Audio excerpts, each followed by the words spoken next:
Thank you for clicking It's Starting Now.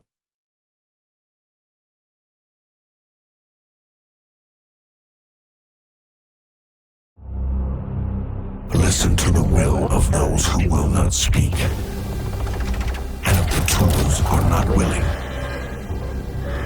they will be. Hi, I'm Grzegorz Lika. I'm the lead writer and the lead narrative designer in Cronos the New Dawn. And my name's Clara Severa, producer on Cronos the New Dawn. Today we're going to be talking a little bit more about our story while also answering some pressing fan questions. So Cronos is set in an alternative universe that in the 80s a weird disease started to appear. A disease we called the Change. And that's how, sadly, humanity came to an end. Travelers are emissaries of the mysterious collective. They travel back in time to the moment of the end of the world. They seek their targets, very important people that are needed by the collective. Dive point in sight.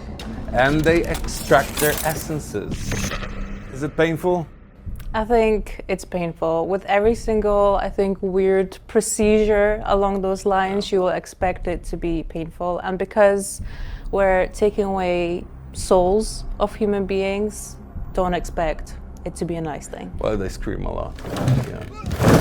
Preserving.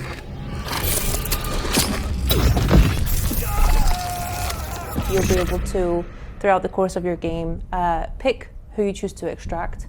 And if you're coming to the game from more of a gameplay perspective, it's the main perks of those essences that might interest you. However, if you're coming to the story to, get more of the actual insides and nitty-gritties of the story, you might focus on the characters who you meet.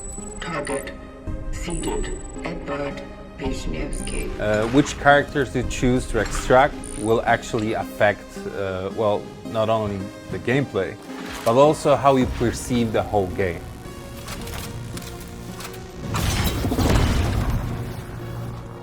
His name is the Warden, and his role, given by the collective, is to maintain not only the tools used by the travelers in their missions, but also the main hub in which you will spend a lot of time as a player.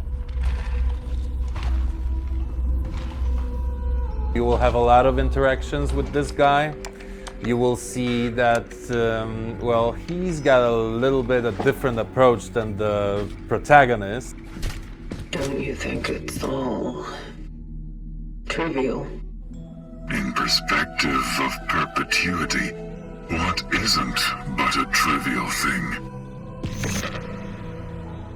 At Bloober Team, we still love to tell stories about people, about real people, about relationships between those people.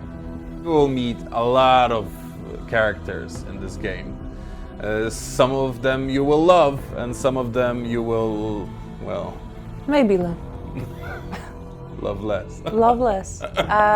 Also in Cronos, I think it's important to mention that a lot of the characters you will meet are in some way or another connected when it comes to their story.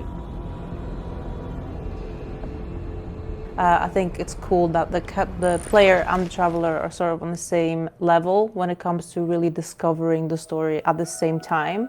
So these interactions with these characters are definitely meaningful because the more you dive in, the more you learn.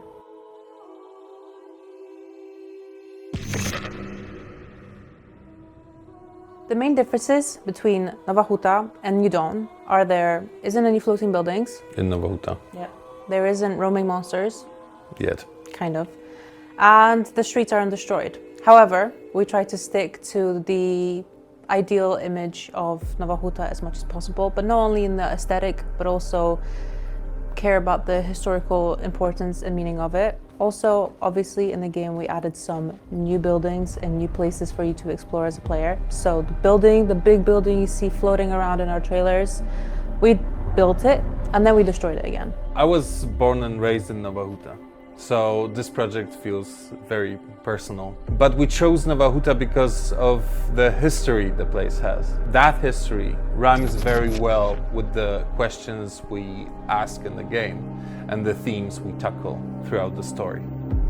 And as Cronos doesn't have the ambition to be a historical game, well, the level of reproduction of things is super cool.